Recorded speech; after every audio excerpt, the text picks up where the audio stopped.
함께 찬양 드리겠습니다. 우리 518장 우리 함께 찬양 드리겠습니다.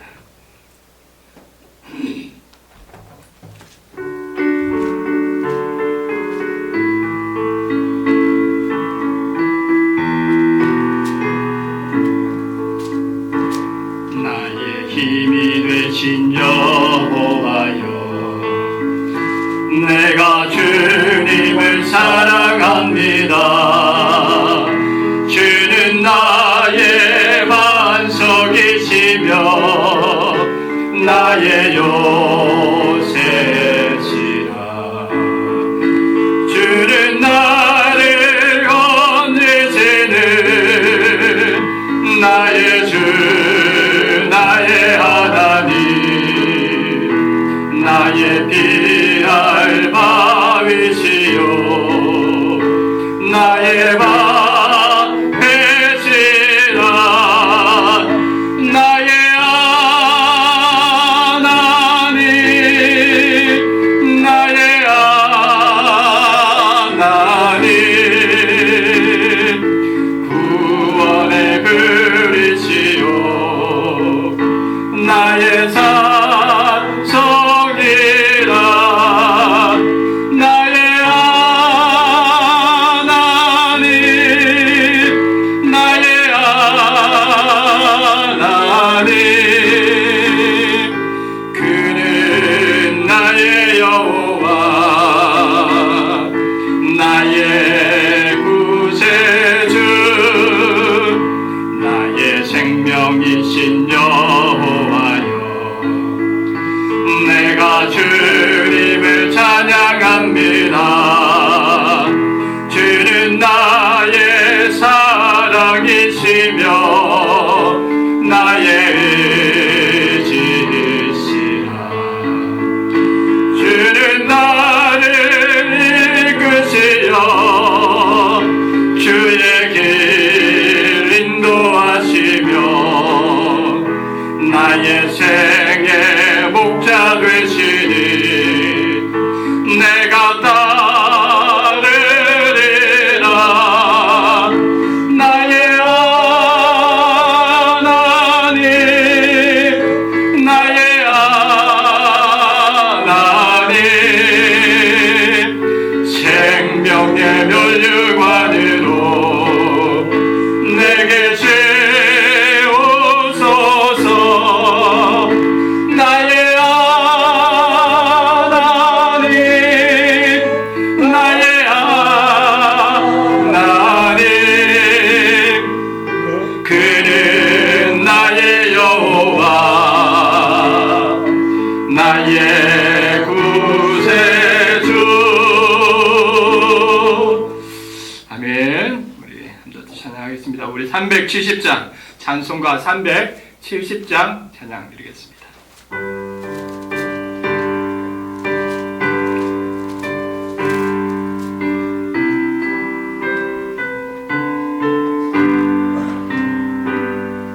주 안에 있는 나에게 난 근심 있으랴. 십자가 밑에 나가 내 짐을 풀었네. 주님을 찬송하면서 할렐루야, 할렐루야. 내 앞길 멀고 험해도 나 주님만 따라가리.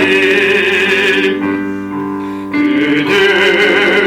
두려움이 변하여 내 기도 되었고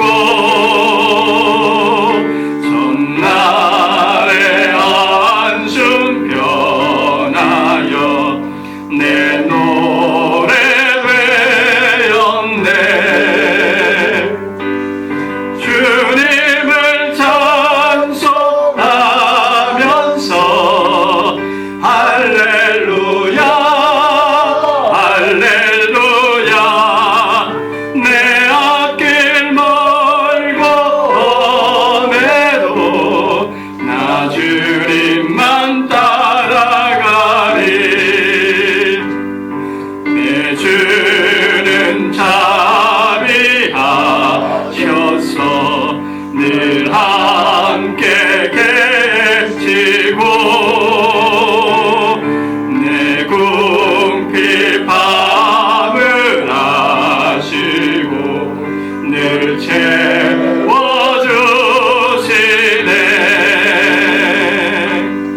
주님을 찬송하면서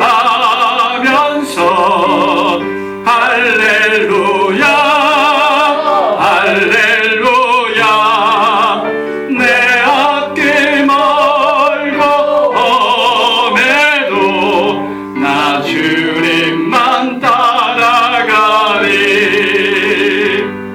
내 주와 맺은 언약을 영불며 하시니 그 나라 가기까지는 늘 보호하시네. 주님을 찬송하면서 할렐루야 할렐루야 내 앞길 멀고 험해도 나 주님만 따라가리. 우리 찬양 524장 또 하나 더 드리겠습니다. 찬송가 524장입니다.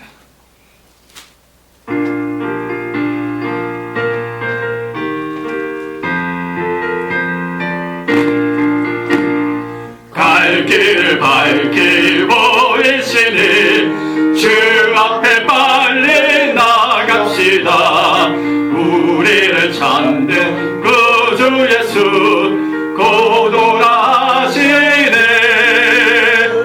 죄악 벗은 우리 영혼을 기뻐 뛰며 주를 보겠네. 하늘에 계신 주 예수를 영원히 섬기리.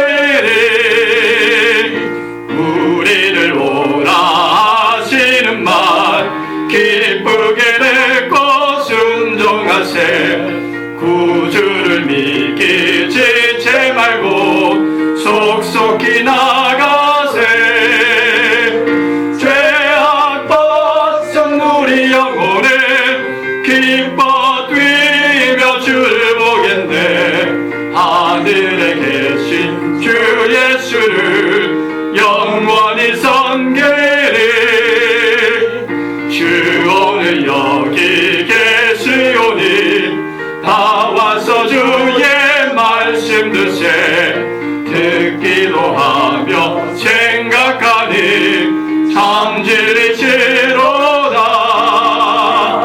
죄악 벗은 우리 영혼을 기뻐 뛰며 주를 보겠네. 하늘에 계신 주 예수를 영원히 섬기리. 이 시간 우리 서영순 권사님 기도해 주시겠습니다. 하나님 아버지 감사합니다. 두려움 속에서 조금 벗어난 후 오늘 수요 예배를 드립니다. 참으로 긴 3일입니다.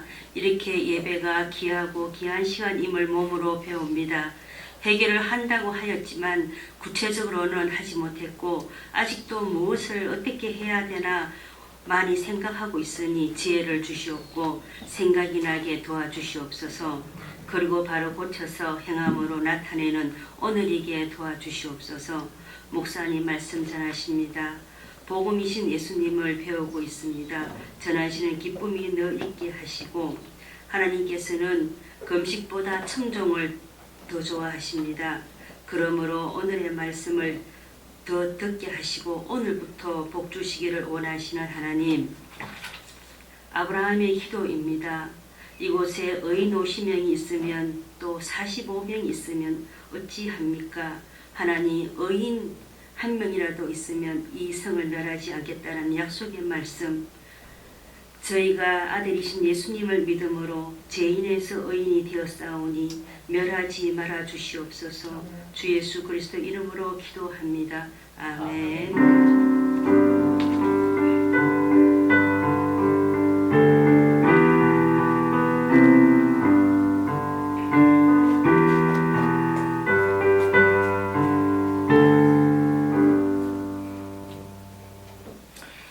우리 이 시간에 함께 말씀을 보겠습니다. 로마서입니다. 로마서 1장 1절에서 17절까지 말씀을 우리 함께 교독하실 텐데, 교독하실 때에 하나님의 주시는 귀한 음성을 저와 함께 듣길 소망합니다. 로마서 1장 1절 제가 먼저 읽겠습니다. 예수 그리스도의 종 바울은 사도로 부르심을 받아 하나님의 복음을 위하여 택정함을 입었으니, 이 복음은 하나님이 선지자들을 통하여 그의 아들에 관하여 성경에 미리 약속하신 것이다. 그의 아들에 관하여 말하면 육신으로는 다윗의 혈통에서 나셨고 성결의 영으로는 죽은 자들 가운데서 부활하사 능력으로 하나님의 아들로 선포되셨으니 곧 우리 주 예수 그리스도시니라. 그로 말미암아 우리가 은혜와 사도의 직분을 받아 그의 이름을 위하여 모든 이방인 중에서 믿어 순종하게 하나니, 너희도 그들 중에서 예수 그리스도의 것으로 부르심을 받은 자니라. 로마에서 하나님의 사랑하심을 받고 성도로 부르심을 받은 모든 자에게 하나님 우리 아버지와 주 예수 그리스도로부터 은혜와 평강이 있기를 원하노라. 내가 너희 모든 사람에 관하여 내 하나님께 감사함은 너희의 믿음이 온 세상에 전파됨이로다. 내가 그의 아들의 복음 안에서 내 심령으로 숨기는 하나님이 나의 정인이 되시거니와 항상 내 기도에 쉬지 않고 너희를 말하며, 어떻게 하든지 이제 하나님의 뜻 안에서 너희에게로 나아갈 좋은 일 없기를 구하노라. 내가 너희 보기를 간절히 원하는 것은 어떤 신령한 은사를 너희에게 나누어 주어 너희를 견고하게 하려 함이니, 이는 곧 내가 너희 가운데서 너희와 나의 믿음으로 말미암아 피차 아니함을 얻으라 함이라. 형제들아, 내가 여러 번 너희에게 가고자 한 것을 너희가 모르기를 원하지 아니하노니, 이는 너희 중에서도 다른 이방인 중에서와 같이 열매를 맺게 하려 함이로되 지금까지 길이 막혔도다. 헬라인이나 야만인이나 지혜 있는 자나 어리석은 자에게 다 내게 빚진 자라. 그러므로 나는 할 수 있는 대로 로마에 있는 너에게도 복음을 전하기를 원하노라. 내가 복음을 부끄러워하지 아니하노니 이 복음은 모든 믿는 자에게 구원을 주시는 하나님의 능력이 됨이라. 먼저는 유대인에게요 그리고 헬라인에게로다. 17절 함께 하겠습니다. 복음에는 하나님의 의가 나타나서 믿음으로 믿음에 이르게 하나니, 기록된 바 오직 의인은 믿음으로 말미암아 살리라 함과 같으니라. 아멘. 제일부터 수요일에는요 이제 로마서를 이렇게 함께 배우려고 합니다. 로마서를 함께 공부하면서 로마서를 통해서 바울이 말하고자 하는 이 복음의 정수를 배우기를 원합니다. 그래서 우리의 신앙에 성숙할 수 있는 믿음의 어떤 시간을 가졌으면 좋겠습니다. 여러분, 로마서 구절을 조금 쉽게 이해하기 위해서 제가 그림을 하나 준비했습니다. 한번 보세요. 자, 이게 뭡니까? 배죠, 배. 그래요. 이 로마서를 생각할 때에 이 배를 영상하시면 좋을 것 같아요. 그러면 로마서 전체가 딱 한눈에 들어옵니다. 배를 구원하는데, 이 로마서는 이 배인데 어떤 배냐? 구원의 방주다라고 생각해요. 그냥 배가 아니라 구원의 방주다 생각하면 될 것 같아요. 자, 구원의 방주 생각하면 창세기에 뭐가 기억나요? 노아의 방주가 생각나죠? 그 노아의 방주는 곧 이 꼴 해가지고 누구와 연결됩니까? 예수 그리스도라는 거예요. 그래요. 이 로마서는요 구원의 방주입니다. 바로 이 로마서를 제대로 이해하고 또 로마서를 제대로 여러분의 믿음으로 여러분의 끝으로 만들어내면 바로 이 구원의 방주의 은혜를 누릴 수 있다는 거예요. 그러면서 누구를 만나게 되느냐? 예수 그리스도를 만날 수 있게 된다는 겁니다. 여러분, 로마서는요 1장부터 8장까지가 교리로 이루어졌어요. 머리 부분이 이루어지죠. 배의 머리 1장부터 8장까지가 바로 교리입니다. 교리. 그리고 9장에서 11장 배의 몸통에 이루어지는 이 9장에서 11장까지의 내용이 구원에 대한 이야기예요. 그리고 난 다음에 12장부터 16장까지가 실천에 대한, 성도가 이 하나님의 은혜로 살아가는 그 성령의 충만한 삶에 대한 이야기가 이제 후렴부 이렇게 1장부터 16장까지가 이렇게 구성되어집니다. 근데 이 몸통에 이 배가 자 보세요. 중앙에 어떤 돛으로 딱 세워져 있어요. 십자가의 돛을 통해서 딱 이게 움직인다라는 거예요. 바로 예수 그리스도가 중심의 그 돛의 역할을 통하여 이 로마서 전체를 흔들어가고 있다라는 거예요. 여러분 한번 상상해 보십시오. 이 배를 타고 이제 복음을 전하고 있는 이 바울의 열정적인 모습을 한번 생각해 보세요. 예, 바울의 모습에서 이 복음을 따라 살아가는 이 오늘 바울의 삶을 한번 살펴보려고 합니다. 여러분, 바울은요, 이 하나님의 그 복음을 따라 살았던 사람입니다. 이 평생의 삶이 하나님의 복음을 위해서만 살았던 사람이에요. 복음을 위해서면 어디든지 갔습니다. 복음을 위해서는 무엇이든지 했던 사람이 이 바울입니다. 왜 그토록 바울은 자신의 인생의 모든 삶에 이 복음을 위해서 이렇게 모든 것을 헌신하면서 자신의 인생의 마지막까지도 이 복음을 위해서 살았을까? 이것을 오늘 한번 살펴보려고 합니다. 왜 바울은 복음을 따라 살았을까? 그 첫 번째가 뭐냐면 바로 복음을 위해서 하나님의 부르심을 받았기 때문입니다. 우리 1절의 말씀을 한번 읽어볼게요. 1절 시작. 예수 그리스도의 종 바울은 사도로 부르심을 받아 하나님의 복음을 위하여 택정함을 입었으니. 우리가 바울의 삶을 대단하게 평가하잖아요. 그런데 그 바울의 삶이 대단하게 평가받는 이유가 한 가지 있습니다. 목적이 분명했다는 거예요. 삶의 목적이 분명했다는 거예요. 바울의 삶의 그 인생을 이끌어가는 목적이 무엇입니까? 어떤 목적으로 바울은 살았어요? 바울의 인생을 끌고 가는 그 목적이 뭡니까? 바로 복음이었다는 거예요. 복음. 오늘 1장의 1절에서 8절의 내용은요, 이 바울이 로마 교회에 있는 성도들에게 자기를 소개하는 내용입니다. 바울은요, 로마에 사실은 한 번도 가보지 않았어요. 근데 놀라웠게도 이 로마에는 교회가 세워져 있었다는 거예요. 그래서 이 바울은 이 한 번도 가보지 않는 이 로마의 전도 여행을 위해서 바로 여기에 로마 교회에 있는 성도들에게 자기를 소개하는 이야기를 먼저 해야 합니다. 근데 오늘 이 로마 교회에 대하여 우리가 잠시 살펴봐야 돼요. 어떻게 로마에 바울이 한 번도 전하지 않은 이 로마에 교회가 세워졌냐라는 거예요. 학자들은 이것에 대해서 다양하게 주장합니다. 가장 설득력 있는 주장 중에 하나가 뭐냐면 사도행전의 핍박을 통해 흩어진 이 기독교 디아스포라에 의해 가지고 이 로마에 교회가 세워졌을 것이라는 가설이 있습니다. 저도 이 가설이 조금은 설득력이 있을 것 같아요. 여러분 사도행전 7장의 내용을 잘 아시죠? 누가 한 명 순교를 당합니다. 누가 순교를 당하죠? 스데반. 이제 저는 설교할 때 가끔씩 질문을 합니다.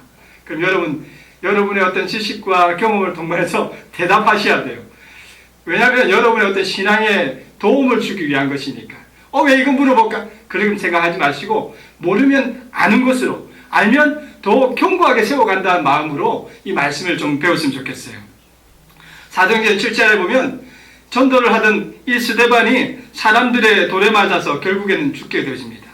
그때부터 예루살렘 안에는요 핍박이 시작되어져요. 그 핍박이 너무나도 본격적으로 시작된 나머지 이 예루살렘 안에 있던 이 기독교인들, 예수님을 믿던 사람들이 그 핍박 때문에 살지 못하고 이렇게 이 예루살렘을 떠나기 시작하는데 그들을 뭐라 부르냐면 디아스포라라 부르습니다. 그들이 흩어지면서 여러 지역으로 흩어졌어요. 그러면서 교회를 세우죠. 그 첫 번째 교회가 어떤 교회예요? 이방인 지역에 세워진 첫 번째 교회, 안디옥 교회 들어보셨죠? 그때 세워진 교회가 안디옥 교회입니다. 그렇게 교회가 세워졌어요. 그리고 또 시간이 흐려지면서 사람들이 많이 흩어졌겠죠. 안디옥에 가서 교회도 세워질 것이고 또 다른 지역에서 교회를 세우실 거예요. 그 중에 디아스포라의 일부 중에 한 사람 무리들이 어디로 향해서 하면 로마로 향했다는 거예요. 그 로마로 흩어졌던 그 로마로 모였던 그들이 이제 가정교회를 이루고 하나의 작은 교회로서 모임을 시작하면서 로마에도 교회가 지어졌다라는 거예요. 그래서 이 로마 교회는요 바울의 영향을 받지 않았음에도 이 바울의 그 영향 안에 있지 않음에도 불구하고 교회가 세워짐으로 하나님의 예배를 드리는 거룩한 공동체가 그 속에 있었다라는 거예요. 그러니까 지금 이제 바울이 로마를 향해서 가고자 하는데 로마에는 자신이 아는 사람들이 그렇게 많지 않았다는 거예요. 그래서 로마서를 기록하면서 어떻게 해요? 자기를 아는 사람이 없으니까 자기를 소개를 해야 되잖아요. 그래서 로마서에서 1장 1절부터 7절까지의 내용에 보면 바로 자기를 소개하는 내용이 여기에 포함되어 있다라는 거예요. 바울은 이 자기를 소개하면서 무엇을 이야기하냐면 바로 이 복음을 해서 자기가 특별하게 하나님의 종이 되었다는 사실을 가르쳐 줍니다. 그러면서 로마 교회 성도들에게 자신의 사도의 정당성을 이야기할 뿐만 아니라 바로 자기의 신앙의 이 정통성을 알려줍니다. 그러면서 바울은 자기의 이 소개의 내용을 통하여 자기가 무엇을 위해서 살아가는 사람인가를 알려준다는 거예요. 무엇을 위해서 살아가고 있습니까? 복음을 위해서 살아가고 있다는 거예요. 오늘은 복음이라는 단어만 외치면 답이 나옵니다. 네, 복음하면 50점 먹고 들어갑니다. 바울은 무엇을 위해서 살았다고요? 복음을 위해서 살았다는 거예요. 바울은 이전에는요, 썩어질 것을 위해서 살았던 사람이에요. 자기가 배운 학문, 그 전통, 그런 관습, 그것이 자신의 인생을 이끌었던 목적으로 살았던 사람이었습니다. 그런데 바울은 예수님을 만났어요. 그리고 예수님을 만난 이후에는 그가 가졌던 최고의 학문도 다 배설물처럼 여깁니다. 자기가 몸에 익혀왔던 그 전통과 관습들도 예수님 만난 후에는 다 버려버려요. 그리고 난 다음에 예수님을 만난 다음에는 바로 인생의 예수님을 최고로 여기면서 살아가게 된다는 거예요. 어디에 초점을 맞춰요? 복음에 초점을 맞추는 거예요. 바울은 자신의 삶의 작은 것에부터 인생의 전체의 플랜에 계획에 이르기까지 모든 곳에서 어디에 초점을 맞추냐면 복음에 초점을 맞췄다는 겁니다. 그래서 바울은요, 일상생활에 이야기할 때 뭐가 나왔을까요? 복음이 나왔어요. 그리고 머리에서 생각해요. 오늘 하루를 어떻게 살까 생각할 때마다 어디에 초점이 맞춰져 있어요? 복음. 그리고 그가 행동을 합니다. 이렇게 하고 저렇게 하고 이런 일도 하고 저런 일도 합니다. 어떤 행동을 하든지 어디에 초점이 맞춰져 있다고요? 복음에 초점이 맞춰져 있다는 거예요. 바울은 천막을 만드는 직업을 가졌던 사람이에요. 그런 천막을 지으면서 돈을 벌었습니다. 그 돈을 벌어서 무엇을 하기 위해서 이것을 사용했을까요? 복음을 전하기 위해서. 그래요. 돈을 벌어서 잘 먹고 잘 살려는 우리의 모습과는 사뭇 다른 모습입니다. 차원이 다른 거예요. 이렇게 모든 삶의 중심에 복음이 중심이 되었던 바울. 그러니까 세상에 어떤 것도 바울의 마음을 사로잡을 만한 게 없다는 거예요. 어떤 것도 바울의 마음을 사로잡지 못했다는 겁니다. 배고픔도요, 핍박도요, 외로움도요, 그에게는 큰 문제가 되지 않았습니다. 그리고 바울은요, 복음을 전하면서 얼마나 이 매를 맞으면서 또 죽음의 위기에 놓입니까? 그런데 그 수없이 그 죽음의 위기에 놓일 때마다 그는 그의 인생의 그 목적이 흔들리지 않습니다. 그럼에도 불구하고 그는 하나님의 그 택하심에 따라 복음을 전하는 전도자의 삶, 바로 그 위대한 삶을 살아가면서 인생의 최고의 가치를 여기면서 자신의 인생의 최고의 순위에 복음을 놓고 살았다는 거예요. 왜 이렇게 바울의 삶은 복음을 위한 삶으로 모든 것이 채워집니까? 바로 하나님이 그를 그렇게 택하셨기 때문에 그렇습니다. 바로 이것을 우리는 소명이라고 말합니다. 하나님이 불러주셨다라는 거예요. 하나님이 그를 복음의 전도자로 불러주셨다라는 거예요. 여러분, 그리스도인은요, 바로 이런 소명의식이 있어야 됩니다. 하나님께서 나를 가정으로 불러주신 이유가 뭘까? 하나님께서 짝을 지어 또 자녀를 낳게 한 이유가 뭘까? 바로 그에 대한 소명이 있었다는 거예요. 하나님이 나를 직장에 보내주시는 내가 이 일을 하게 하신 이유가 뭘까? 나를 여기에 보내신 이유가 뭘까? 우리가 그런 하나님의 그 부르심에 대한 소명을 가지고 살아가야 된다는 거예요. 우리 자녀들은 그 학교에 이르게 하신 하나님의 그 소명에 따라서 하나님의 부르심에 합당한 삶을 살아야 된다는 거예요. 왜 부르십니까? 복음의 삶을 위해서 부르셨다는 거예요. 오늘 로마서 1장 6절에 보면 이런 말씀입니다. 한번 읽어보겠습니다. 시작. 너희도 그들 중에서 예수 그리스도의 것으로 부르심을 받은 자니라. 아멘. 그래요. 오늘 1장 그 6절에 보면 바울은 첫 번째로요, 로마 교회 성도들에게 자기에 대한 이 복음에 대한 이야기를 나누어 주고 싶었어요. 그런데 더 크게 확장하면 이 복음에 대한 이야기를 바로 예수님을 믿는 오늘 우리에게도 이 바울은 바로 이 복음에 대한 정수를 우리에게 가르쳐 주기 원한, 바로 그 마음으로 하나님의 부르심 앞에 서 있는 자신의 모습을 고백하고 있는 겁니다. 그래서 우리는요, 복음에 대해서 잘 알아야 돼요.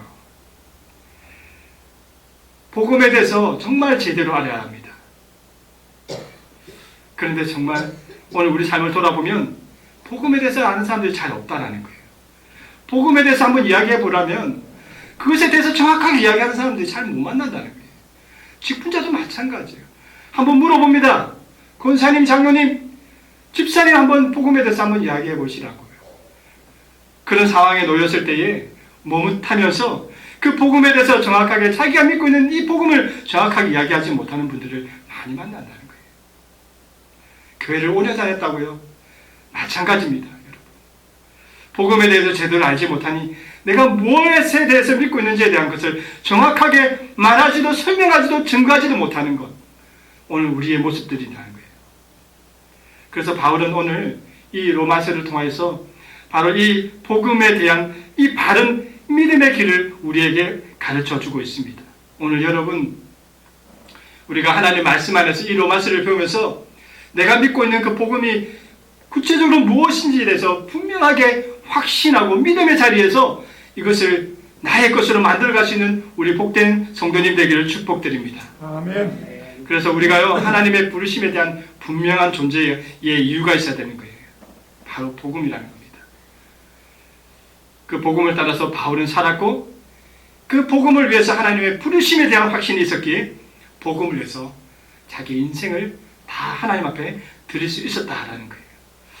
또 두 번째로 바울은 복음을 따라 살았는데 왜 복음을 따라 살았는지 우리 14절 15절 말씀 한번 읽어보겠습니다. 시작. 헬라인이나 야만인이나 지혜 있는 자나 어리석은 자에게 다 내가 빚진 자라. 그러면 나는 할 수 있는 대로 로마에 있는 너에게도 복음 전하기를 원하노라. 아멘. 바울은요, 자기가 빚진 자라는 사실을 알았어요. 바울은 자기가 하나님 앞에서 얼마나 큰 빚을 지고 있는지를 알았습니다. 그래서 바울은 복음을 전합니다. 바울은요, 처음부터 복음을 전했던 사람이 아니라는 걸 우리 잘 알죠. 바울은 어려서부터 이 전통적인 유대 가정에서 자라났고, 또 그 문화 속에서 철저하게 바리새파의 그 학문 안에서 율법의 교육을 받았던 인물입니다. 그래서 이 바울은요, 자신의 그 신앙의 신념, 그러니까 유대주의적인 그 신앙의 신념으로 예수를 믿는 사람들을 핍박했던 사람이 이 바울이잖아요. 그래서 바울은요, 사도행전 7장에 보면 스데반이 돌에 맞아 죽을 때에 딱 8장 1절에 보면 그가 죽는 것이 마땅하다 생각했던 사람이에요. 스데반이 돌에 맞아 죽는 것을 바라보면서 마음에 불쌍하거나 안타까움으로 그것을 바라보는 것이 아니라 저 사람은 죽을 짓을 해서 죽는 것이다 라고 생각했다는 거예요. 바울은 또한 그런 마음을 가지고 예수님을 만나기 전에 어디로 향합니까? 다메섹을 향하지 않았습니까? 그 다메섹을 향하는 이유가 뭡니까? 그곳에서도 그 다메섹에는 예수를 믿는 사람들을 잡아서 바로 그 종교 지도자에게 넘어져서 옥에 가두고 체포하기 위해서 그는 다메섹을 향해서 걸어갔던 인물입니다. 그런데 그 바울을 하나님은 사랑하셨습니다. 다메섹을 향해서 달려가던 바울에게 예수님께서 강력하게 임재하십니다. 그리고 지금까지 믿고 있던 그 잘못된 신념들을 예수님께서 영적인 체험을 통하여 다 깨워 부수시고는 그에게 그의 그 빈자리에 복음을 심어주십니다. 그리고 사도로 불러주셔서 복음의 전도자로 바울을 사용해 가신다는 거예요. 바울은요, 지옥에 던져져도 아무 말 할 수 없는 존재였습니다. 자신 때문에 기독교인들이 얼마나 많은 피를 흘렸습니까? 얼마나 공포에 뜯어놨습니까? 그런데 이렇게 죄가 많은 그 자신을 하나님은 사랑해 주셨다는 거예요. 그리고 그 많은 죄를 하나님께서는 용서해 주셨다는 거예요. 그것만도 너무나 큰 은혜인데 그 바울을 하나님은 사도로 불러주셨다는 거예요. 바울에게는 얼마나 큰 은혜입니까? 얼마나 큰 감사입니까? 이렇게 죽을 수밖에 없는 자기를 하나님은 용서해 주시고 사랑해 주셔서 또 하나님의 일꾼으로 삼아 주셨사오니 얼마나 감사합니까? 이렇게 바울은요, 십자가를 통해서 이 마태복음 18장에 나오는 그 1만 달란트의 빚을 탕감받은 그 은혜의 복음의 사람으로 살아가게 됩니다. 엄청난 빚을 탕감받았으니 바울은 가만히 있을 수가 없습니다. 하나님의 은혜를 다 갚을 수는 없지만 그 은혜를 모른 채 할 수 없기에 바울은 평생의 삶을 복음을 위해서 살아가는 그런 전도자가 되어집니다. 여러분, 예수님께서 나를 구원해 주셨다는 그 은혜를 알게 되어지면요, 복음을 위해서 살 수밖에 없습니다. 이것은 바울만의 이야기가 아닙니다. 오늘 우리에게도 똑같이 적용되는 이야기입니다. 우리 모두가 예수님의 그 십자가로부터 갚은 그 놀라운 은혜, 하나님께서 그 십자가를 통하여 나에게 탕감해 주신 그 엄청난 빚을 우리가 바라본다면 죽을 수밖에 없는 우리가 얼마나 큰 하나님의 은혜로 살아가는지를 알게 되어졌을 때에 우리는 그 엄청난 은혜 앞에서 이제는 하나님의 복음을 전하는 전도자의 삶을 살아갈 수밖에 없다는 거예요.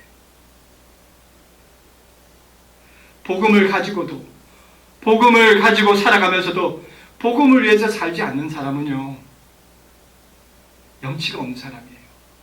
하나님의 은혜를 알지 못하는 사람입니다.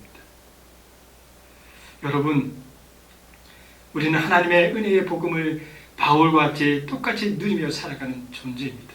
그렇다면 하나님의 주신 그 은혜에, 그 엄청난 은혜에 우리는 그 믿음에 합당한 삶을 살아가야 합니다. 바울처럼 우리의 복음을 위해 살아가는 그런 믿음의 모습으로 살아가야 된다는 거예요. 그러기 위해서 우리가 무엇이 중요하냐면 복음을 제대로 알아야 된다는 거예요. 하나님의 은혜의 복음을 마음으로 느꼈는데 그것을 어떻게 해야 되는지 알 수 없어서 아무것도 하지 않는 오늘 우리들의 모습을 바라보면 우리에게 한 가지 해야 될 일이 있습니다. 복음을 제대로 알고 그 복음을 제대로 전할 수 있는 사람이 되어져야 된다는 거예요. 세 번째로 바울은 왜 복음을 따라 살았습니까? 바로 복음의 능력을 경험했기 때문입니다.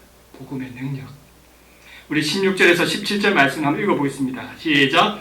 내가 복음을 부끄러워하지 아니하노니 이 복음은 모든 믿는 자에게 구원을 주시는 하나님의 능력이 됩니다. 먼저는 유대인에게요, 그리고 헬라인에게로다.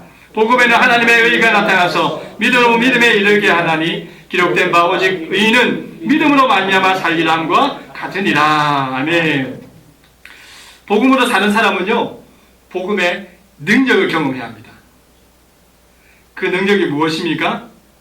그 능력은요, 예수님을 믿었더니 하나님의 의가 나타나서 죄인인 우리를 의롭게 만들어주시죠. 하나님의 구원의 백성으로 만들어주시고 그렇게 시작한 믿음에서 믿음으로 이르게 하는 놀라운 능력이 있다는 거예요. 이게 비밀입니다. 믿음에서 믿음으로 이르게 하는 능력. 이것이 복음의 능력이라는 거예요. 이 복음의 능력은요, 우리 안에서만 나타나는 게 아니에요.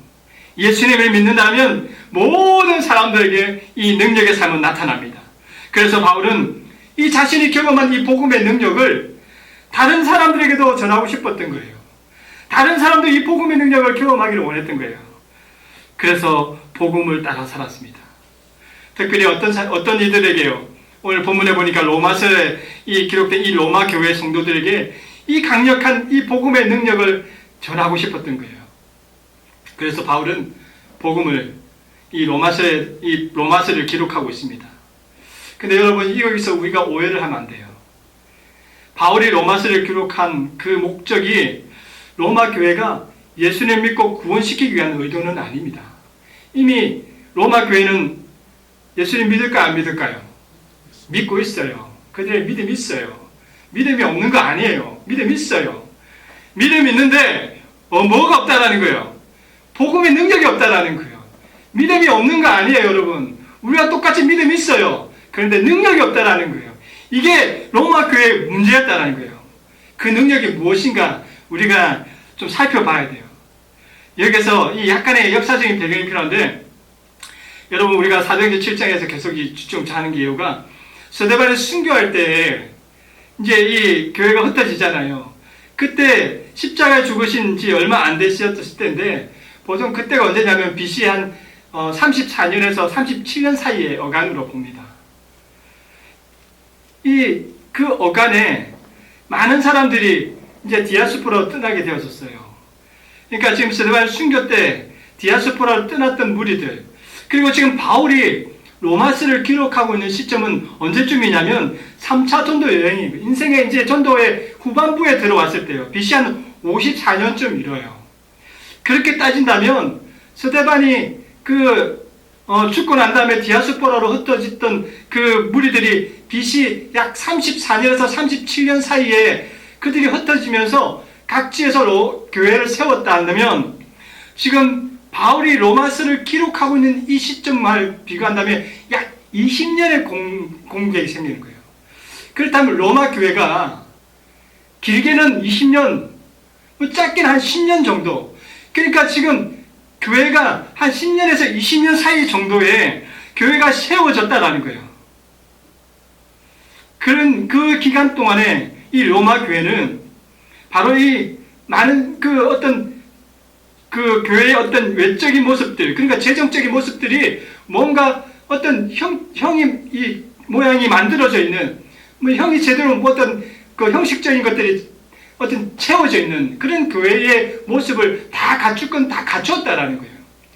오늘 본문에 보면, 로마서를 보면 서바나를 향하는 바울이 땅끝이라는 곳을 향할 때에 복음을 전하기 위해서 이 바울은 항상 이 땅끝을 향해서 복음을 전하기를 원하고 있었거든요. 근데 그것을 가기 위해서 누구의 도움을 구하냐면 로마 교회의 도움을 구합니다. 그 이유는 로마 교회가 누군가를 도와줄 수 있을 만큼 재정적으로나 행정적으로나 부족함 없는 교회였다는 거예요. 그렇게 한 10년이 넘는 세월 동안에 교회가 세워지고, 교회가 어떤 제도적인 것들이 견고해져 있는 한 중경교회의 모습을 이루었던 것이 바로 로마 교회라는 거예요. 그런데 그런 모습을 갖춤에도 불구하고 뭐가 없느냐? 신앙의 열매가 없는 거예요. 이게 로마 교회의 문제였다는 거예요. 우리 13절의 말씀 한번 읽어볼게요. 13절 시작. 형제들아, 내가 여러 번 너에게 가고자 한 것을 너희가 모르기를 원하지 아니하노니, 이는 너희 중에서도 다른 이방인 중에서와 같이 열매를 맺게 함이로되 지금까지 길이 막혔도다. 바울이 지금 원하는 건 뭐냐면 로마 교회에 대한 이야기를 많이 들어요. 자기가 한 번도 전도하지 않은 그곳에 하나님의 믿음의 교회가 세워져서 하나님의 그 모양대로 뭔가를 이루어가는 예배의 모습이 갖춰져 있는 교회가 만들어졌다는 것. 그런데 한 가지의 부족함을 보여주고 있는 게 뭐냐면, 그렇게 교회가 아름답게 지어지고 예배의 모습이 다 되어졌는데도 불구하고 열매가 없는 모습으로, 그 모습으로 이루어가고 있는 로마 교회의 이야기를 듣게 됩니다. 열매가 없다는 게 뭐예요? 그래요. 몸은 성장했어요. 사람의 수는 채워졌습니다. 뭔가 모양은 갖추어졌다는 거예요. 그러나 내적으로 부흥이 일어나지 않는 거예요. 성장은 이루어졌어요. 그런데 그 안에 그 신앙의 모습 속에서 영적인 부흥의 뭔가는 이루어지지 않았다는 거예요. 무엇 때문에 그렇습니까? 예수님은 알고 예수님을 믿고는 있었지만 그 믿음 안에서 복음에 대한 제대로 된 배움을 하지 못하여서 그 복음이 주는 능력을 경험하지 못하다 보니까는 그들에게는 이 영적인 열매가 맺어지지 않는 그런 안타까운 현실에 이 로마의 교회를 보게 되어졌다라는 거예요. 여러분, 이건 우리 안에도 똑같다는 겁니다. 오늘 우리 성도들 안에도 똑같다는 거예요. 교회 생활 10년, 20년 하면 뭐합니까? 우리의 신앙의 모습이 처음 오는 거나 지금이나 똑같다면 이거는 교회의 어떤 제도적인 것에 내가 익숙해지긴 했지만 내 신앙은 아직도 초신앙이라는 거예요. 초신자의 신앙으로 살아가고 있다는 거예요.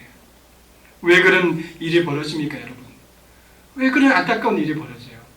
왜냐하면 우리가 복음의 능력을 경험하지 못하고 살아가고 있기 때문입니다. 껍데기는 화려하지만 알매기가 없는 거예요. 그때 화려한 신앙의 모습은 있지만 내 안에 진실된 십자가의 사랑은 없는 거예요. 그렇게 열매 없이 그렇게 세워지고 그렇게 만들어지다 보니까 오늘 어느 순간인가 우리는 복음적인 바리새주의자가 되어서 오늘 우리의 신앙을 살아가고 있다는 거예요. 로마 교회가 그랬다는 겁니다. 여러분, 복음의 능력이 없으면요, 믿음에는 이를 수 있지만 믿음으로 살지는 못해요. 이게 복음의 능력이에요. 이게 바울이 이야기하고 싶은 겁니다. 이게 로마서 전체에서 한 맥락으로 이루어지는 거예요. 복음에는 이룰 수 있어요. 그러나 복음으로는 살지 못한다는 거예요. 여러분, 그래서 바울은 그 복음의 능력을 로마 교회도 경험하기를 원하다는 겁니다. 바로 그 오래된 연수 안에서 우리의 신앙의 그 깊이가 깊어지고 하나님의 말씀 안에서 영혼을 살려내는, 영혼이 변화되어지는, 내 안에 영적으로 하나님 앞에서 더욱더 예수님의 닮은 모습의 그 성품을 닮아가는 내 안에 영적인 부흥을 통하여 내가 살아나고 영혼을 살려내는 일들을 이 교회 안에서 이 로마 교회를 통하여 그 복음의 능력으로 나타나기를 원하는 바울의 이 모습, 그것은 오늘 우리에게도 나타낼 줄 믿습니다. 바로 그 경험을 했던 바울이기 때문에 그래요. 자기를 살려냈던 하나님의 복음의 능력, 그리고 그것을 통하여 또 죽어가는 영혼을 살려내는 그 복음의 능력, 그렇게 인하여 하나님의 그 믿음의 열매가 맺어지는 그 아름다운 교회의 그 모습들, 이것이 바로 복음을 경험한 교회에게 나타나는 그 능력이거든요. 그래서 바울은 이 연약한 로마 교회, 모양은 재정적으로는 화려하게 탄탄할지는 모르지만 안에 복음의 능력이 없어 연약해져 있는 이 그 로마 교회에게 복음의 정수를 통하여 하나님의 말씀 안에서 복음의 능력을 경험하기 원하는 바울의 마음이 여기에 있었다는 겁니다. 그래서 복음을 따라서 이 로마 교회를 향했던 겁니다. 여러분, 오늘 바울은 복음에 따라 살았던 위대한 인물입니다. 오늘 이 바울의 삶을 따라서 이 로마서를 배우는 오늘 우리가 바로 이 바울의 이 복음을 전가하려는 이 바울의 말씀 안에서 오늘 우리가 하나님의 말씀 안에서 가는 복음의 정서를 깨닫는 오늘 우리가 되길 간절히 소망합니다. 첫 번째는 하나님이 불러주셨다는 거예요. 바울만 불러주시는 게 아닙니다. 오늘 우리도 불러주셨다는 거예요. 이 복음을 깨달을 수 있도록 우리를 불러주셨다는 거예요. 그리고 그 복음 안에 하나님은 우리를 빚진 자의 은혜로 우리를 구원시켜 주셨다는 겁니다. 은혜의 삶을. 그리고 복음의 능력 안에서 이제는 내 안에서의 영적인 부흥뿐만 아니라 또 죽어가는 영혼을 바라보면서 나를 살려주신 그 하나님의 은혜를 죽어가는 영혼을 바라보며 안타까워하며 믿음의 열매를 맺어가기를 원하는 하나님의 마음, 바로 그 능력, 그 복음의 능력, 오늘도 믿음의 걸음을 걸어가며 바울이 복음을 따라 살았던 것처럼 오늘도 이 하루를 살아가는 우리가 이 복음을 따라 살아갈 수 있는 믿음의 성도님 다 되기를 간절히 축복드립니다. 기도하겠습니다. 하나님 감사합니다. 오늘 믿음 안에서 주님을 소망하며 살아갑니다. 특별히 바울이 따랐던 이 복음의 은혜, 오늘 우리에도 허락하여 주시옵소서. 그 복음의 능력을 오늘도 우리가 가지고 살아갈 때에 하나님의 거룩한 복음의 소유자로서 믿지 않은 영혼들에게 그 복음을 전하는 전도자로 살아가는 오늘 우리의 삶이 회복될 수 있도록 주님 붙들어 주시옵소서. 감사드리며 예수님의 이름으로 기도드립니다. 아멘. 우리 찬송가 191장 함께 찬양드리겠습니다.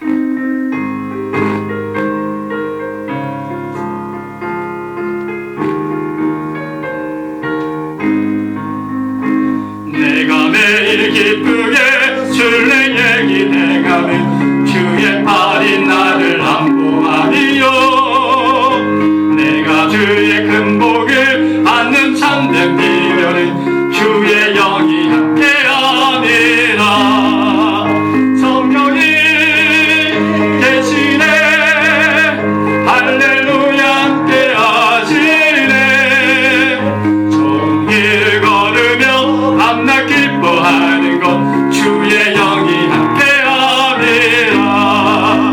저의 죄에 빠져서 평안함이 없을 때 예수 십자가의 공로 힘입어 그가 아래 엎드려 참된 평화 얻음이 주의 영이 함께하니라.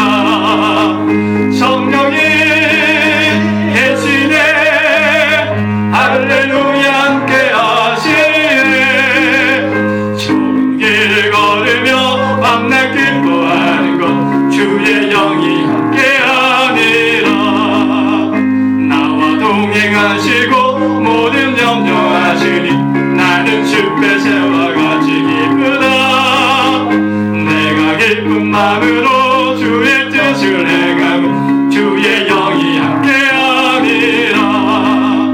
성령이 계시네 할렐루야 함께하시네. 좋은 길 걸으며 밤낮 기뻐하는 것 주의 영이 함께하리라. 세상 모든 욕망과 나의 모든 정욕은 십자가에 이미 못을 박았네. 어두운 밤이 지나고 무거운 짐 벗으니 주의 영이 함께하리라. 성령이 계시네 할렐루야 함께하시네. 좋은 길을 걸으며 밤낮 기뻐하는 것 주의 영이 함께하리라. 아멘. 이 시간 축도하며 우리의 예배를 마치겠습니다. 이제는 우리 주 예수 그리스도의 은혜와 하나님의 지극한 사랑과 성령님의 교통하심이 바울이 믿음의 걸음을 따라가며 복음의 삶을 살았던 것처럼 오늘도 그 바울의 삶을 따라 복음을 따라 살아가기 원하며 하나님 앞에 믿음의 소망의 자리에 서길 원하는 사랑하는 산돌교회 성도님들 머리 위에 지금부터 영원까지 함께 하시기를 간절히 축원하옵나이다. 아멘.